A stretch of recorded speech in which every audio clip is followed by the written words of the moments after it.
MDC Médical, spécialiste du maintien à domicile. Vos magasins vous proposent la vente et la location de matériel médical.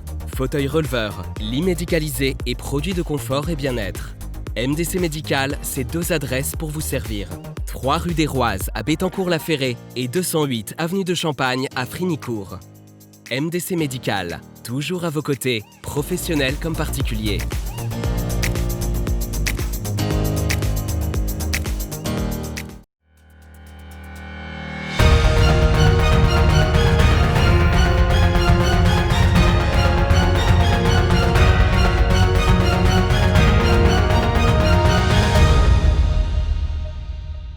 Bonsoir à tous, bienvenue dans votre journal du 17 décembre. Tout de suite, les titres de cette édition. Les animations de Noël s'arrêtent brutalement à Saint-Dizier. La sous-préfecture braguarde nous expliquera pourquoi. Le nouveau recteur de l'Académie de Reims s'est rendu en Haute-Marne. Il était ce matin dans une école primaire de Poissons. Les employés d'Enedis ont fait grève ce matin. Ils sont contre le plan Hercule. Plus d'informations dans ce journal. Et le président de la région Grand Est, Jean Rotner, était hier en Haute-Marne. Un reportage à suivre à la fin de cette édition. Mais avant de développer ces titres, je vous propose de faire un point sur l'évolution de la crise sanitaire dans notre région. Le Grand Est compte actuellement 2844 personnes hospitalisées et 293 en réanimation. Si l'on zoome sur nos départements, la Marne comptabilise 240 patients hospitalisés et 25 ont intégré le service de réanimation. En Haute-Marne, 141 patients sont actuellement hospitalisés et 3 en service de réanimation. Enfin, dans la Meuse, 108 personnes sont actuellement hospitalisées pour la Covid-19 et 7 se trouvent en service de réanimation. Concernant les retours à domicile, dans la région, 120 personnes ont pu rentrer chez elles dans ces dernières 24 heures et 49 sont malheureusement décédées du virus. Justement, face à l'augmentation de ces chiffres, la municipalité de Saint-Dizier, en accord avec les services préfectoraux, ont pris une décision d'annuler toutes les dernières animations de Noël. Petits et grands ne pourront donc pas saluer le Père Noël qui devait venir ce samedi, ni même monter à Poney. En revanche, le marché de Noël, lui, reste toujours ouvert. Hervé Gérin, le sous-préfet de l'arrondissement de Saint-Dizier, nous révèle les explications et quelles ont été les motivations pour annuler les dernières animations de Noël. Avec un taux de 264 cas pour 100 000 habitants, la Haute-Marne se place en deuxième position parmi les départements du Grand Est, avec une reprise de la contamination qui est très importante depuis la fin novembre. J'ai demandé à ce que la déambulation du Père Noël, c'est cette animation-là dont il est question, soit annulée, pour protéger nos concitoyens et éviter des attroupements, éviter des brassages, puisque on a vu déjà que sur les animations précédentes, on était parfois avec des flux qui pouvaient poser question. La difficulté d'une déambulation, c'est d'éviter les attroupements et les rassemblements, ce qui est tout à fait humain puisque les gens ont envie de voir ce qui se passe. Le marché de Noël est un événement qui est beaucoup plus maîtrisable puisque statique, avec une entrée, une sortie, un sens des flux, un comptage à l'entrée, donc un protocole de sanitaire et de sécurité qui est beaucoup plus facile à mettre en œuvre qu'un événement qui est dynamique. Je vous le disais en titre, le recteur académique de Reims, Olivier Brandouille, était ce matin à Poissons en Haute-Marne, dans une école primaire. En effet, cette école s'est vue recevoir le label Élysée 2020 pour l'apprentissage renforcé de la langue allemande. Mais qu'apporte ce label à l'établissement ? Élément de réponse apporté par Nargis Boussaïd. Accompagné du directeur académique des services de l'éducation nationale de la Haute-Marne, le nouveau recteur de l'Académie de Reims, Olivier Brandouille, s'est rendu à Poissons ce jeudi dans le cadre de la labellisation de l'école primaire. Accueilli par la directrice de l'établissement, le recteur a pu découvrir une commune qu'il ne connaissait pas et pourtant renommée pour son enseignement en allemand renforcé. On a quelque chose ici qui est de l'ordre de l'exceptionnel. Je voudrais que ça devienne plus normal encore parce que la langue allemande est un atout pour la région, c'est une évidence.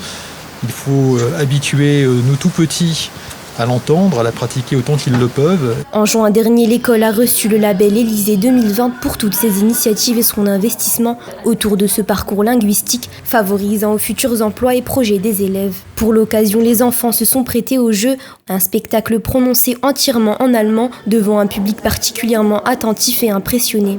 C'est une fierté, ça concrétise un petit peu aussi le travail qui a été engagé depuis 2 ans sur l'école. Et puis voilà, maintenant on espère que la continuité se réalise au niveau de tout le parcours de l'élève jusqu'au passage en 6e avec la classe bilingue. En effet, dès leur plus jeune âge, les enfants sont initiés à la langue allemande rendue obligatoire. L'objectif, développer un aspect culturel, mais également dépasser les frontières en préservant la relation proche entre l'Allemagne et la Haute-Marne. Et je pense que oui, c'est un vrai avantage. En Europe, aujourd'hui, c'est une évidence, mais particulièrement, pensez par exemple au bassin d'emploi. On a ici quand même un nombre significatif d'entreprises, de grandes entreprises, de PME de grosse taille déjà, qui travaillent avec l'Allemagne, qui ont des capitaux allemands, bien évidemment. Donc ça ne peut être qu'un avantage. Et puis la culture. Les enfants maîtrisent à la fois mieux notre langue, et puis s'ouvre aux autres, c'est très important. D'autres projets sont en cours prochainement dans cette école pleine d'ambition lorsque les conditions sanitaires le permettront. Le personnel allemand devrait alors se déplacer en Haute-Marne afin de découvrir ce système scolaire et plurilingue. Le fait de pratiquer plusieurs langues, je pense que c'est positif pour l'élève et ça permet de mieux maîtriser l'une comme l'autre. En attendant, le numérique fait office d'échange entre les écoles allemandes et haut-marnaises qui mettent en place régulièrement des visioconférences pour entretenir ce lien tracé par l'histoire. Une dizaine d'électriciens et de gaziers des entreprises issues du statut des industriels électriques et gazières ont fait grève aujourd'hui à Saint-Dizier. Un appel national avait été lancé contre le démantèlement des entreprises et la menace de casse d'emploi. Ils souhaitent interpeller les élus pour débattre du projet Hercule. On écoute tout de suite leur motivation au micro de Théo Raguin. Alors aujourd'hui on est mobilisé sur la Meuse et la Haute-Marne et spécifiquement à Saint-Dizier, à Bettencourt, sur le site de Enedis et GRDF. Contre le projet Hercule et Clamadieu qui vont détruire les entreprises des groupes EDF et du groupe Engie. Alors le projet Hercule, c'est une casse du groupe EDF prévue par l'État et l'Europe pour nationaliser les centrales nucléaires. Donc toute la partie de la production nucléaire sera nationalisée. Et donc l'État prévoit aussi de fermer 6 à 8 réacteurs nucléaires. Donc ça veut dire que ces 6 à 8 réacteurs nucléaires qui seront fermés va être aux contribuables de payer le démantèlement. En début d'année prochaine, le mouvement risque de s'intensifier très fortement. J'entends même certains grévistes en assemblée générale proposer un blackout général, donc la France dans le noir pendant quelques heures. Comme les cheminots ont enlevé les trains sur les voies ferrées, nous ce serait les électrons qu'on produit, qu'on distribue et qu'on transporte, et qu'on reprendrait à notre main. Le président de la région Grand Est, Jean Rotner, était présent hier en Haute-Marne aux côtés de Nicolas Lacroix, le président du conseil départemental. Il est allé notamment à la rencontre des agriculteurs chaumontais et était également en visite à l'abattoir départemental. Regardez ce reportage.